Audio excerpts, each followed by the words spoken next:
I saw her kiss him. Not a friendly hug, not a thanks for walking me to the car type moment. No. I watched my fiancée, the woman I was supposed to marry in 60 days, kiss another man like she forgot I existed. And then she left. Like nothing about that moment would ever come back to haunt her. I didn't say anything. I didn't shout. I didn't step out from the shadows of the parking garage where I stood frozen, gripping the bouquet I'd picked up on my way to surprise her. I just watched. My name is Lucas Mercer. I'm 34, live in Raleigh, North Carolina, and I work as a mechanical engineer at a firm that designs HVAC systems for hospitals and data centers. Not glamorous, but solid. I've always been the reliable guy, the one who shows up on time, doesn't flinch in a crisis, and keeps his promises. That's what I thought relationships were built on: trust, steadiness, loyalty. Her name was Aubrey. And I thought she was it for me.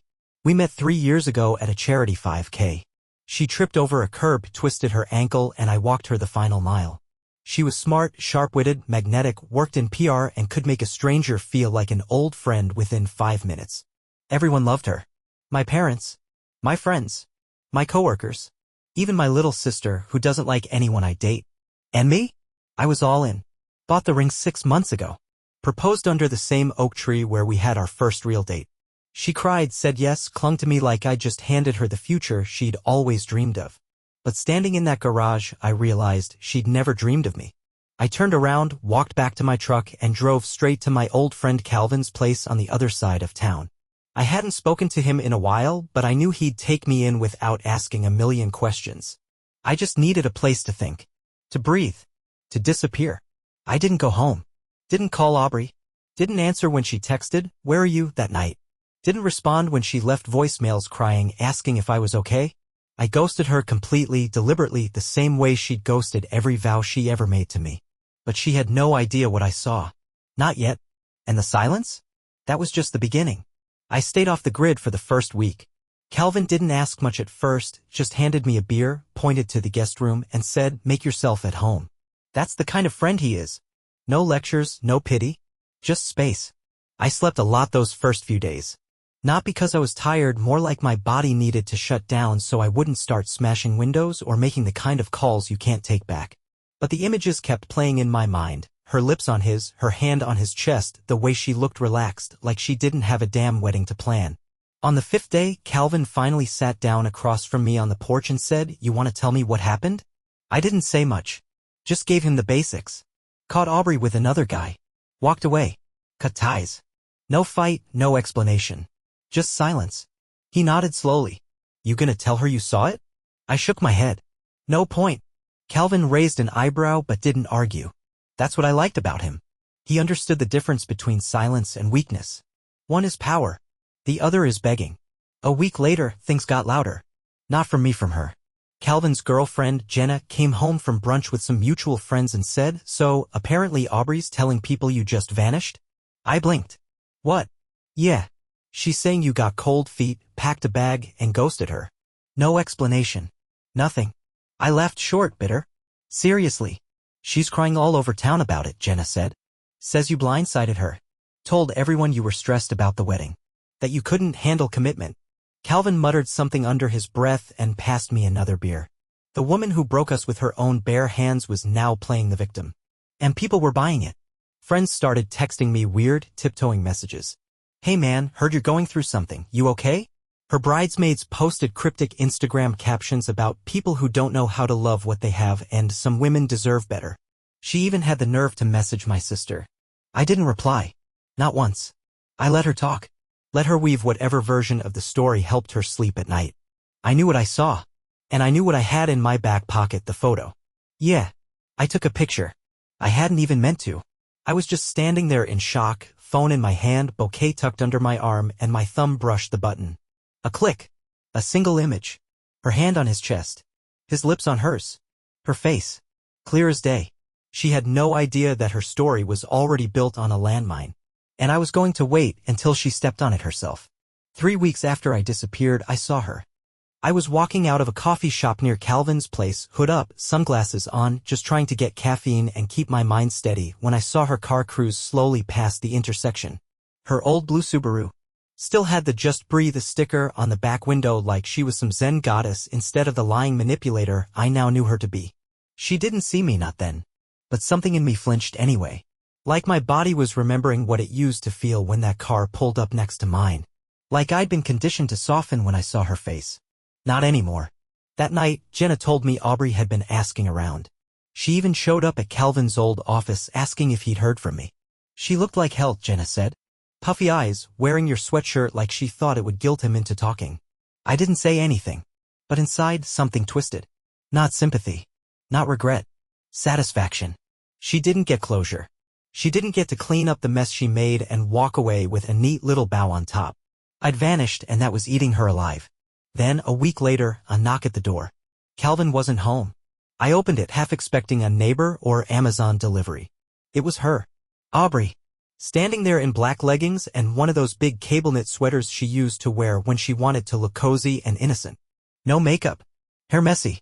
She looked smaller somehow, like the weight of what she'd done had started to settle. Lucas, she breathed, like my name physically hurt her to say. I've been trying to find you. I didn't move. Didn't invite her in. She swallowed hard. I need to talk to you. I deserve that much, don't I? I raised an eyebrow. You deserve something? She flinched. Good. I don't understand what happened, she said, voice trembling just enough to sound rehearsed. You disappeared. Everyone's asking questions. You owe me at least an explanation. I leaned against the doorframe, arms crossed. Calm. You want an explanation? I said quietly. All right. I pulled out my phone. Opened the gallery. Found the photo. Then I held it up for her to see. She stared. Blanched. And for a second I saw the truth crack through her perfect little performance. Oh my God. Lucas, that's not what it looks like. You sure? I asked. Because from where I stood it looked a hell of a lot like my fiancée was kissing another guy after telling me she was working late.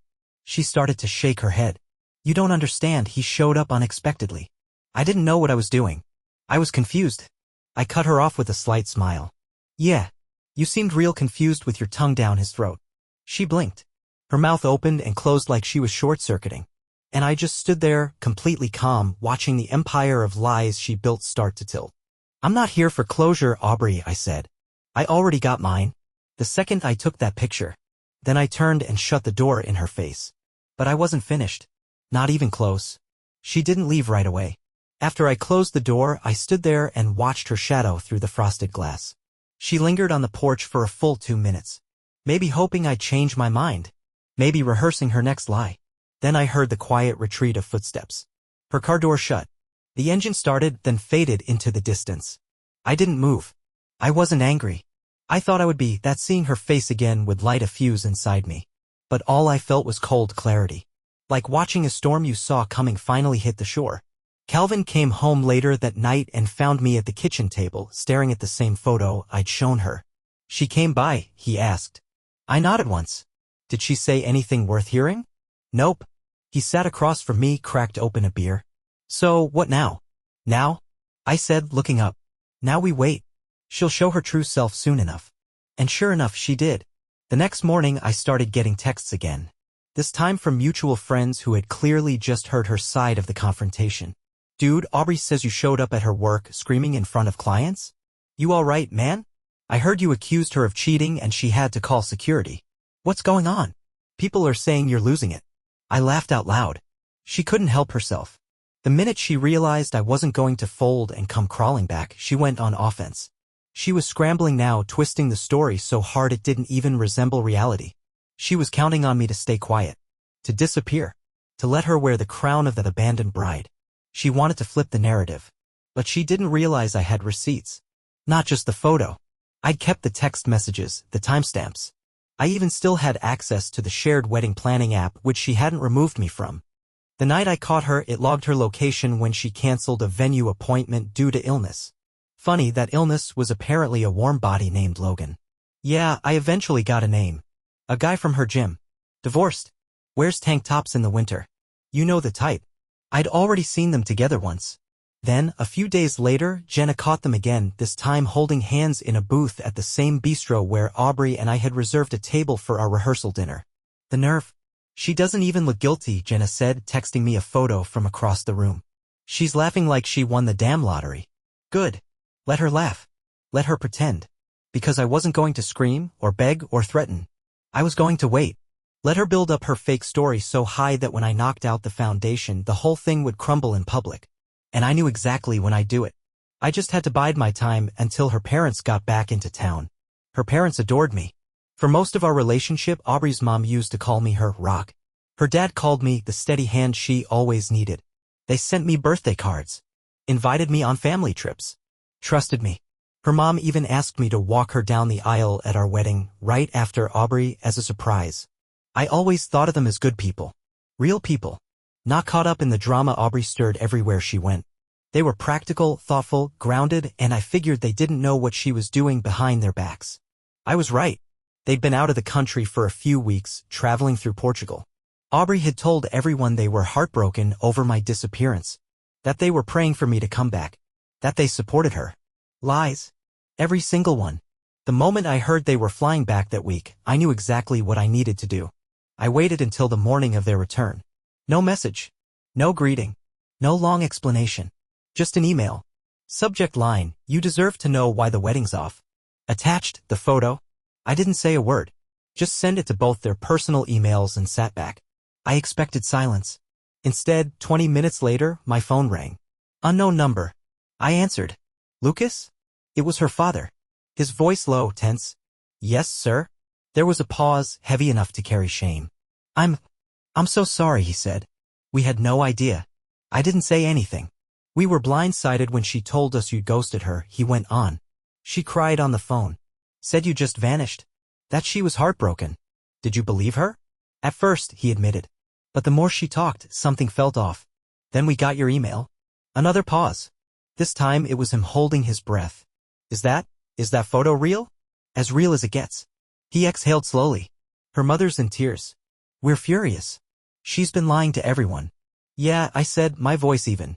I know. He cleared his throat. Lucas, we don't expect you to talk to her. But we'd like to meet.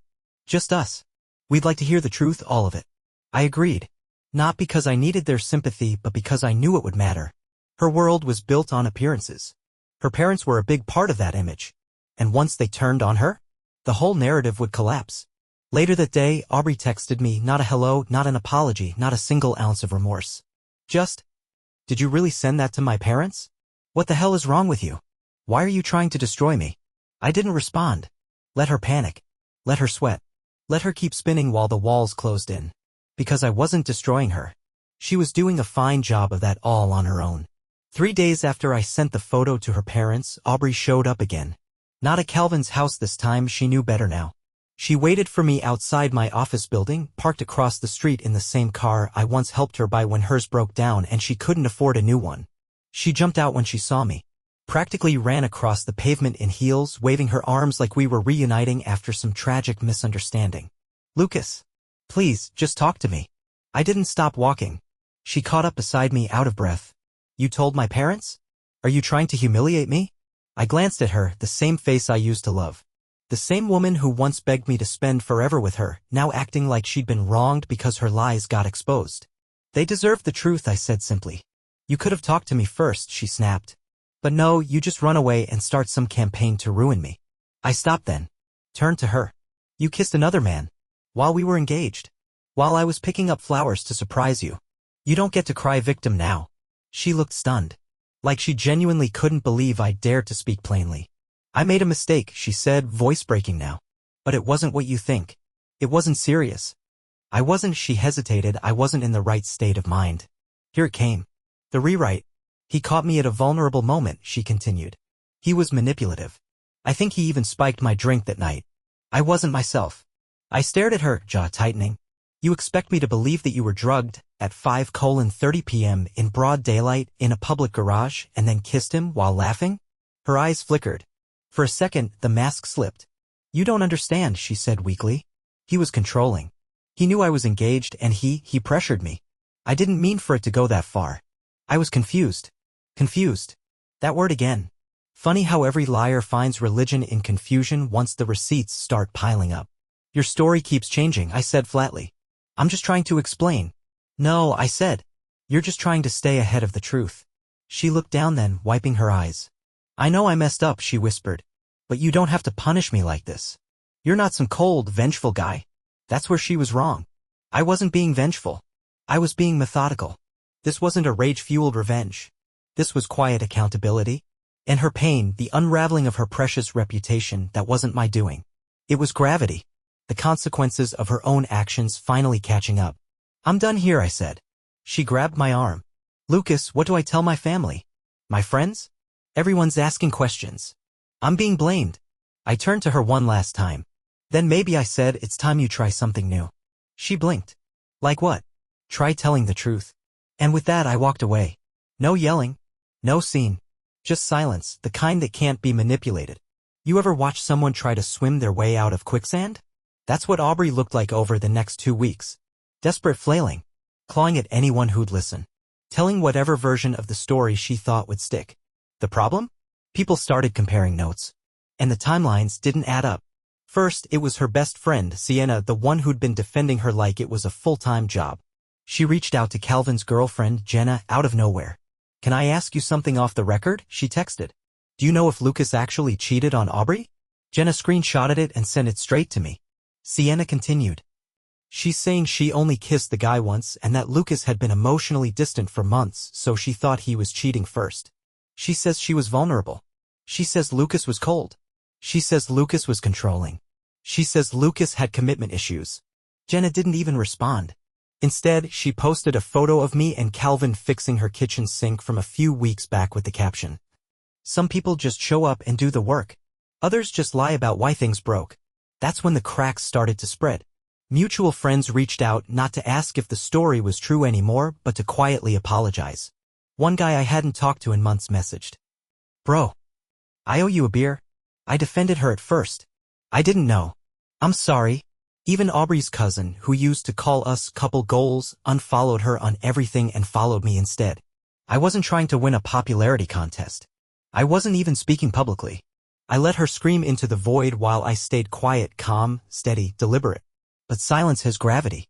When you stop trying to defend yourself, people start asking, why doesn't he need to?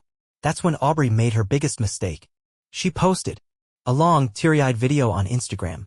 7 minutes of her rambling and half-truths and vague accusations. She never said my name, but everyone knew who it was about. She spoke about abandonment, about being used, about falling into the arms of someone who seemed to understand her. It was her last play.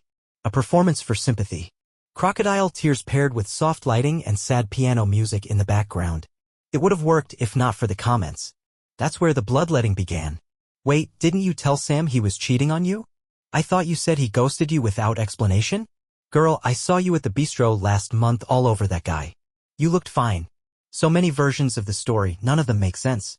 And then, the final nail, someone posted a blurry screenshot of the photo in the comments. The one I took. The kiss. The truth. It spread like wildfire. I didn't leak it. I didn't need to. Someone she trusted must have done it. Maybe one of the people she lied to finally realized they'd been played. Maybe karma just hit share. Either way, the world finally saw what I had known all along. She wasn't the victim.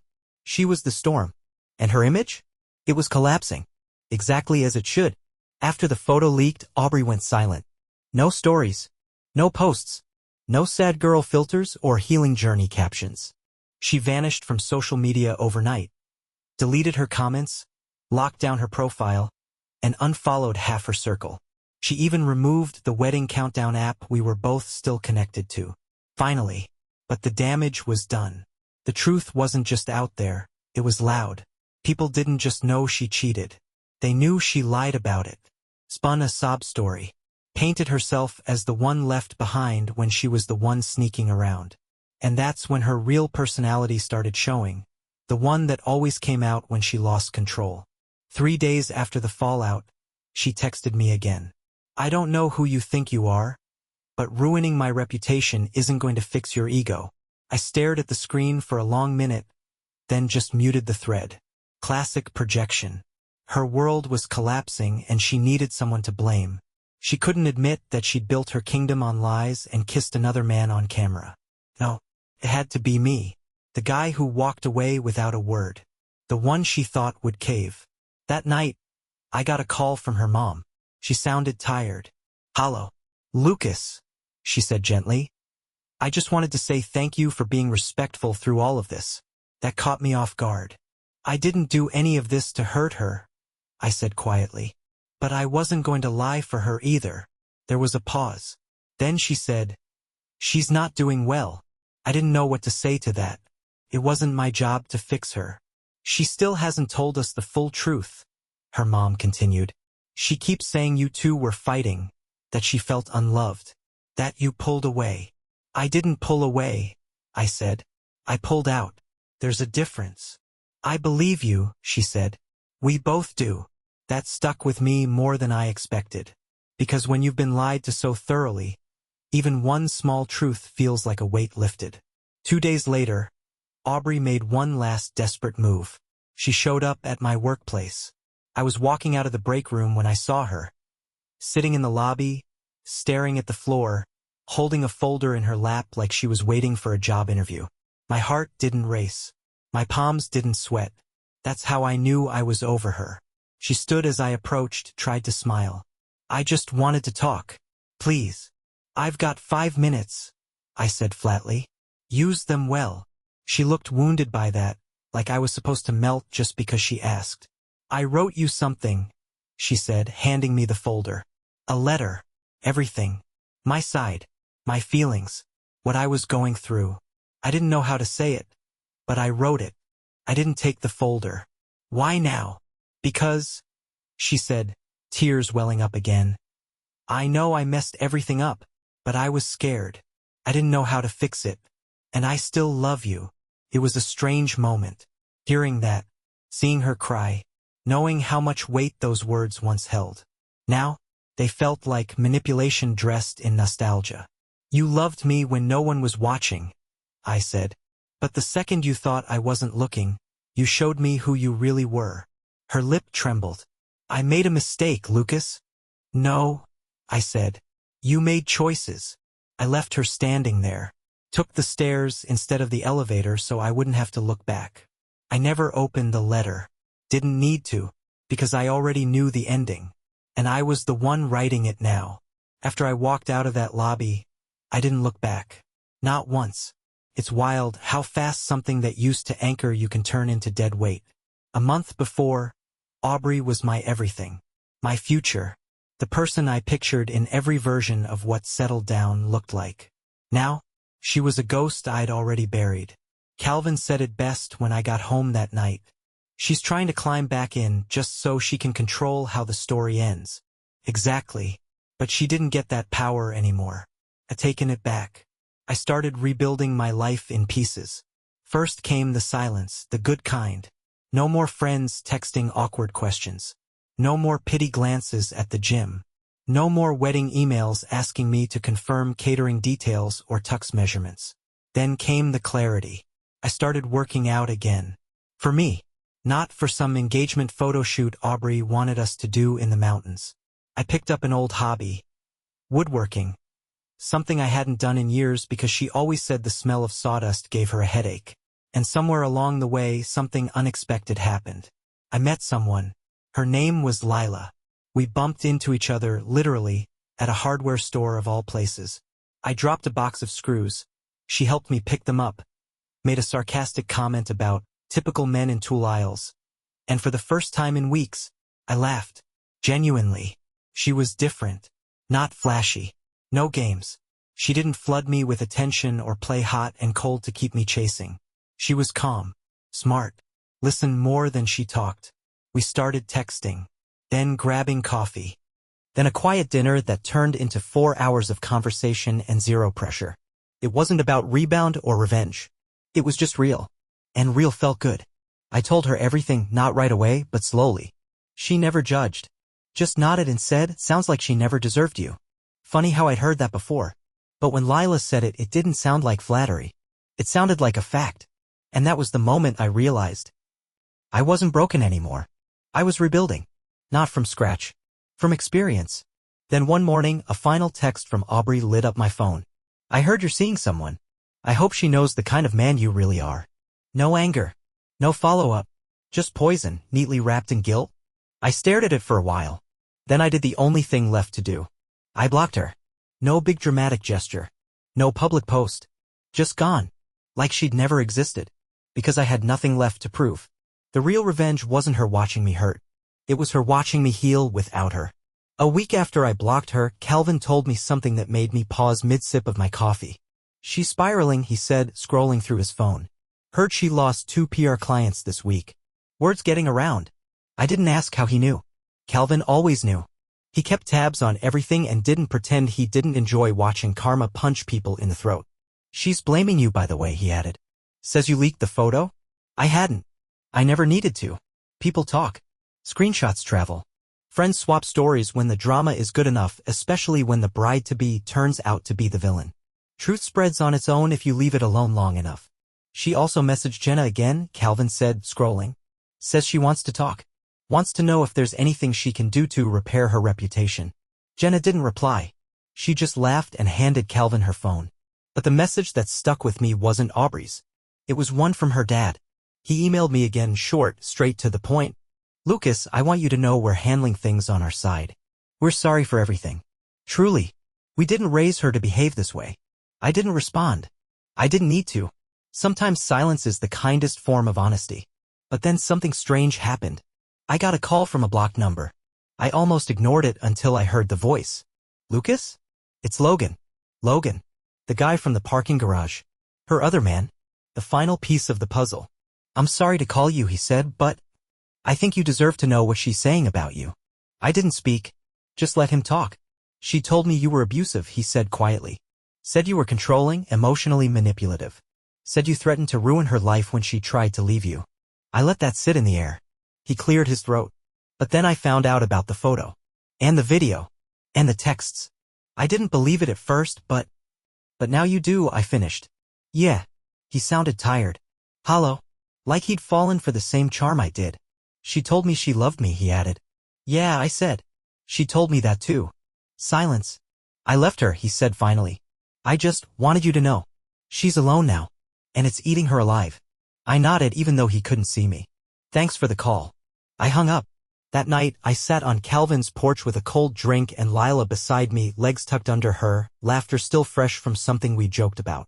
Logan's voice echoed in my head. She's alone now. Good. Because some people need to sit in the ruins of what they burned. Not forever. Just long enough to understand what they destroyed. And she wasn't done falling yet. Because I hadn't delivered the final blow. Not yet. But I would. And when I did, there'd be no coming back from it. The thing about revenge is it's not about rage. It's about timing. Waiting until the lie is exposed, the mask is cracked, the spotlight has turned, and then making your move when they least expect it. And mine? Was just about ready. I'd been patient.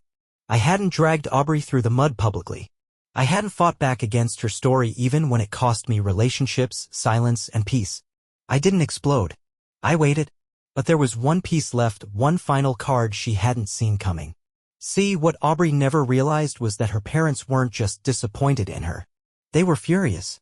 Especially after I told them something she conveniently forgot to mention. They had been co-signing and helping pay for the wedding venue deposit, catering, the works, and she had been cheating before any of that money was spent. And I had proof of that timeline. Dates. Screenshots. GPS logs. Even a wedding vendor email she sent the morning after she kissed Logan, acting like everything was fine. They were livid. Her mom especially. I heard through Calvin that she'd actually confronted Aubrey and called her a disgrace. Her dad? Cut off her card. Her access. Told her she was on her own financially now. And that's when she showed up one final time. I opened the door to see her standing there. No tears this time. No fake innocence. Just rage. You told my parents? She hissed. You actually sent them that picture? I said nothing. They're humiliated. Do you have any idea what you've done to my relationship with them? Yes, I said. I told them the truth. She scoffed. You've ruined everything. For what? So you can feel like a hero? So people feel bad for you? No, I said calmly. Because I don't lie for people who stab me in the back and then try to cry about the knife. She stepped forward, trying to tower over me like she used to when she wanted to intimidate me into giving in.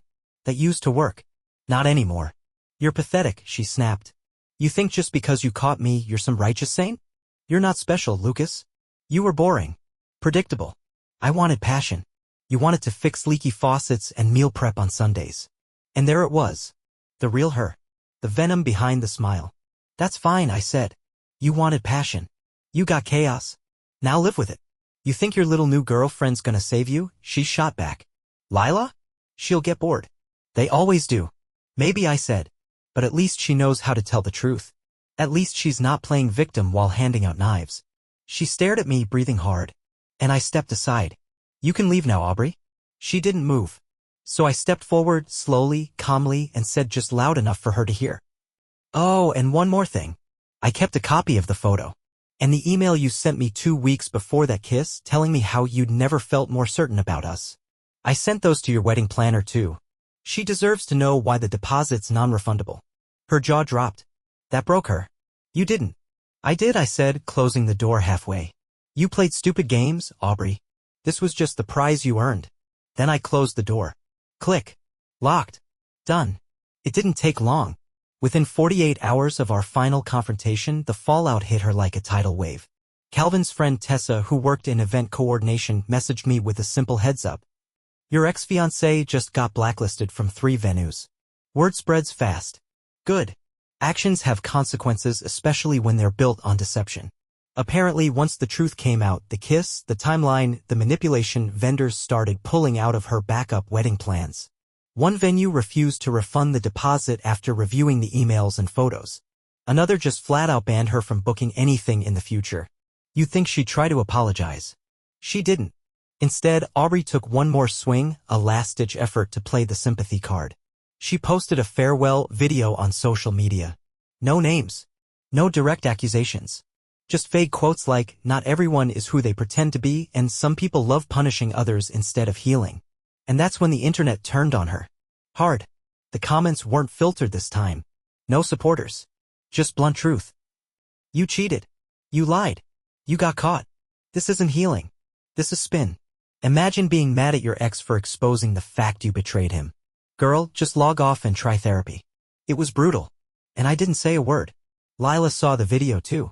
I was worried she might feel pulled into the mess, like she'd get dragged through it just for being with me. But all she said was, she's trying to rewrite history. Don't let it rent space in your head. She was right. So I let it go. For the first time in months, I slept through the night. No knots in my stomach. No checking my phone in the morning for damage control. I woke up and made breakfast. For me.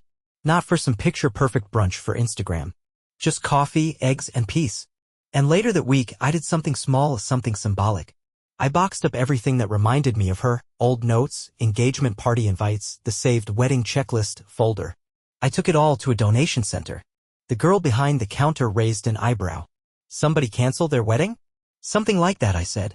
On my way out, I didn't feel sad. I felt clean. Light. Like I'd finally scraped off the last trace of the version of myself that tolerated lies because he was too in love to see clearly. That guy was gone. And in his place? A man who wasn't afraid to walk away when respect left the room. It's strange, the day you realize you don't need closure anymore. Not because it came neatly packaged with answers and apologies, it didn't. But because you just don't care anymore. Aubrey didn't reach out again after the video. Not through text, not through friends, not through fake social media accounts, at least not any that I noticed. I think she finally understood that her games had ended. She lost the narrative. The audience walked out. The story was over. And I'd already started writing a new one. Lila and I kept things quiet. No big declarations. No rushing. We just fit. She knew everything about the Aubrey mess and never once acted like I needed to prove anything to her. She didn't treat me like a rescue dog or a broken man. She treated me like someone whole. Someone worth knowing without qualifiers. We took weekend drives with no destination. Found local coffee shops that didn't have matching mugs. She helped me rebuild an old bookshelf I'd had since college, and when she got a splinter, she didn't make a big deal out of it. She just laughed and said, "Guess I'm committed now." That's when I knew. This wasn't a rebound. It was a restart. Calvin noticed too. "You look lighter," he said one night over a backyard fire. "Like someone finally let you out of a burning house." I smiled. Because I finally stopped thinking I had to explain why I ran. I never needed to defend myself. Because people who matter watch. They see. They don't need press releases or dramatic confrontations. They just know. I never released the full story publicly. Never dumped receipts. Never exposed her with a blog post or podcast appearance or whatever people do these days to win the breakup. I let her own actions speak. That was enough. And the people who believed in me? They stayed. The rest? They were never really with me to begin with. One morning I got a message from Aubrey's cousin, the one who used to idolize our relationship. It said, I just wanted to say thank you. For not feeding the drama. For walking away with your head up. You taught a lot of us what real strength looks like. I read it twice. Not because I needed validation, but because it reminded me of something important. You don't need to get even. You just need to get free. And I was.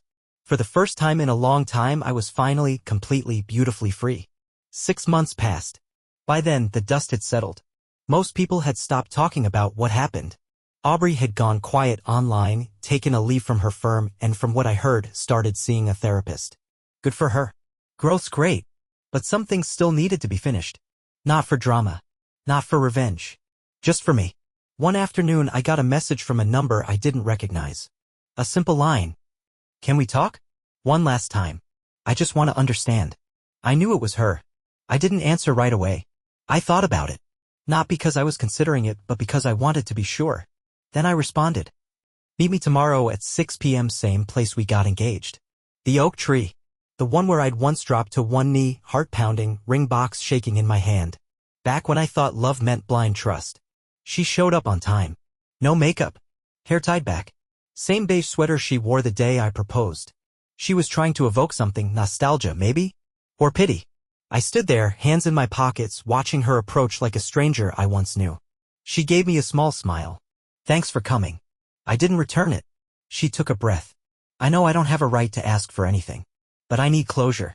I need to understand why you didn't just talk to me. Why you ghosted me. Why you shut me out. I let her talk. Let her say it all. And when she was done, I reached into my coat pocket and pulled out a small envelope. I handed it to her. Inside was the photo. The original. The one from the garage. Still time-stamped. Still sharp. Underneath it? A copy of her text from that same day. I've never been more sure about anything in my life. I can't wait to be your wife. She stared at it for a long time. I saw this before I ever walked away, I said. I didn't ghost you. I spared you the dignity of not exploding. I chose silence. And you spun that into betrayal. She looked up, voice shaky. I was confused. No, I interrupted. You were caught. Her mouth opened. Then closed. I didn't need to scream at you. I didn't need to expose you. I didn't need to make you look small, I said, my voice calm. Steady. You did that all on your own. She wiped her cheek, even though no tears had fallen. I guess I just thought you loved me enough to fight for it, she whispered. I did, I replied. But love doesn't mean staying chained to someone who lies while smiling in your face. She nodded slowly. Are you happy now? I paused. Then I smiled truly, deeply, for the first time in that place. I am. And I turned and walked away. She didn't follow. She never would again. A week after that meeting under the oak tree, I got a message. Not from Aubrey. From the wedding photographer we'd hired months earlier. Hey Lucas, it read. Just wanted to let you know Aubrey reached out. She asked if I could delete your engagement photos from my site. Said they no longer represent her brand. Thought you'd get a kick out of that. I laughed. Hard. That's all she'd ever cared about. Her image. Her brand. Even now, after everything, the kiss, the lies, the video, the fake victimhood. She still believed this was a PR issue. Not a character issue. But I wasn't angry. Because my life had moved on. Lila and I were strong. Steady. No big declarations, just quiet days that added up to something real. We took a trip to the mountains. We adopted a dog. We talked about building a life together, not in fantasy but in plans. Blueprints. Calvins and nails. Felt honest. One evening, we had friends over for dinner. Nothing fancy. Just good food and laughter that echoed across Calvin's backyard. As the sun set, Lila leaned over and whispered, You ever think about her anymore? I didn't even have to think. No, because I didn't. And that right there was the real revenge. Not the photo. Not the reputation collapse. Not the vendors cutting her off or the friends who stopped calling. No, the real revenge was this, that I thrived. That I didn't just survive her betrayal, I grew from it. That I found peace, love, purpose, without ever raising my voice. She tried to turn me into the villain of her story, but I chose to become the hero of my own. Later that night, I pulled out my phone and typed one last message. Not to her, but to myself. A note I'd saved months ago, after I walked out of that parking garage with a broken heart and a camera roll full of truth. I read it one final time before deleting it forever. You don't need to burn bridges. Let them collapse under the weight of their own lies. Walk away. Let the fire be their own doing. I smiled, closed the app, and never looked back again.